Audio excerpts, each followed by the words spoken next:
The morning the river turned gold, no one believed it at first. A few flecks in a pan, then more, then entire streams glittering under the sun.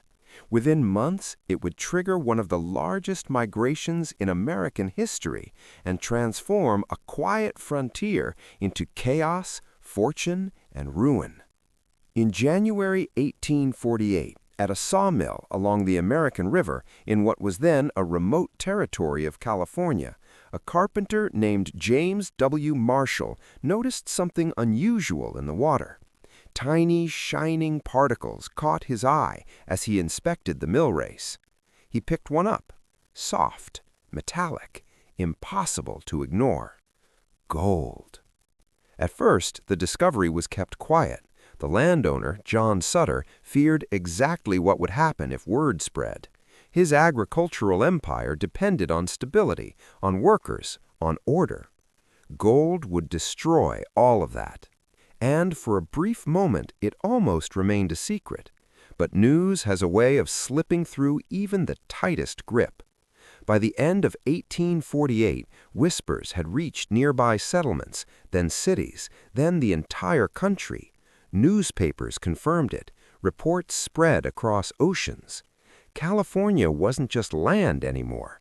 It was opportunity. In 1849, tens of thousands began their journey west. They would later be known simply as the 49ers. Farmers abandoned crops mid-season. Sailors deserted ships in harbor. Shopkeepers locked their doors and walked away from stable lives. The promise was simple. Find gold, and everything changes.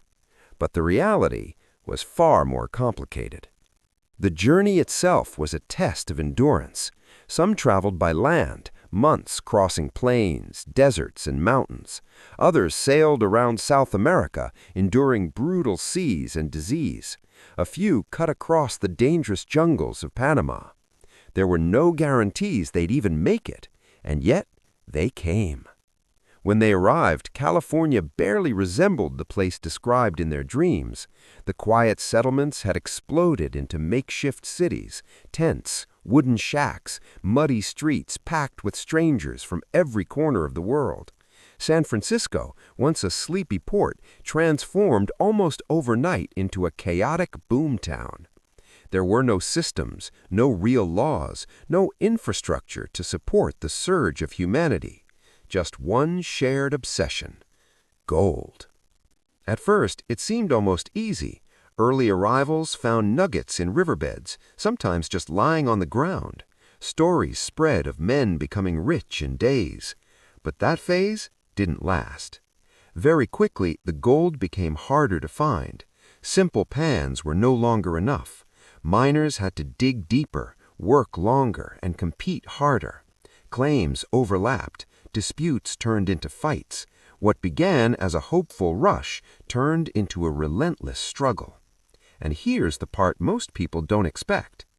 Many of the people who got rich during the gold rush never mined a single ounce of gold. They sold tools, food, clothing, basic supplies. One name stands out: Levi Strauss. He arrived in California not as a miner, but as a businessman.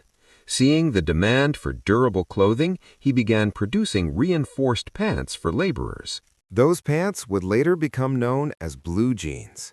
While countless miners chased uncertain fortunes, Strauss built something far more reliable, a business that would outlast the gold itself. This pattern repeated everywhere. Merchants thrived, bankers thrived, transport companies thrived. Meanwhile, the average miner faced a different reality. Long days in freezing water, back-breaking labor, constant uncertainty.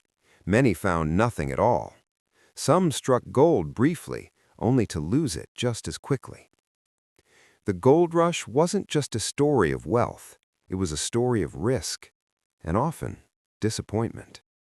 As the years passed, mining became more industrial. Large companies replaced individual prospectors. Equipment grew bigger. Operations became more organized. The era of lone fortune seekers faded, and with it, the dream that anyone could simply arrive and become rich. But the impact of the gold rush went far beyond the miners themselves. California's population exploded. Roads, ports, and cities developed rapidly. By 1850, California became an official U.S. state, far sooner than anyone had expected. The entire balance of the nation shifted. What had once been distant frontier land became a central piece of America's future.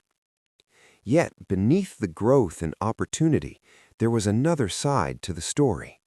The sudden influx of people created intense competition, not just for gold, but for land and resources. Indigenous communities faced devastating consequences as their territories were overtaken. The environment itself changed, rivers redirected, landscapes reshaped by aggressive mining techniques. Progress came, but not without cost. And still, the myth of the gold rush endured.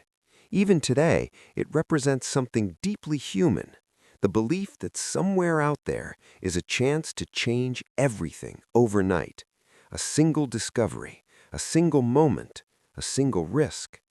But history tells a more nuanced story. For every person who struck gold, thousands did not.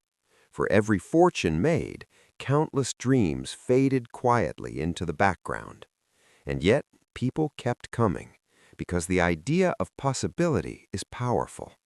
That's what the gold rush really revealed, not just what people would do for wealth, but what they were willing to risk for hope. It wasn't just about gold in a river. It was about the belief that life could be different if you were willing to chase it. And maybe that's why this story still resonates, because even now, long after the rivers stopped glittering, the question remains the same. If you heard there was gold waiting somewhere, would you go?